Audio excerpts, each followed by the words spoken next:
Hello, welcome back to the channel. Today we're diving right into how to embed videos in Notion, the 2025 guide. Let's get started. To begin, open the Notion page where you want to embed the video. Now you might be asking, why on this page? Well, this is the page where you want the video to appear. It's as simple as that. Next up, click on the plus new block button and select the Embed option from the drop-down menu. The reason we do this is to create a space where your video will live. It's like carving out a little home for your video on your Notion page. Now, in the pop-up window that appears, paste the URL of the video you wish to embed. This could be a YouTube link, a Vimeo link, really any video link that you want to share with your Notion audience.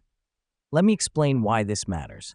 Notion uses this URL to fetch the video and display it directly on your page. Click on the Embed link button to finish. This embeds the video into your Notion page.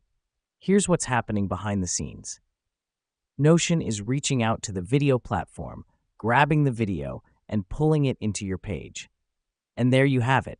You've successfully embedded a video in your Notion page. Just remember, embedding videos in Notion is a great way to enrich your content and make your pages more interactive. And that wraps up our quick guide on how to embed videos in Notion. Thanks for tuning in, and stay organized, my friends.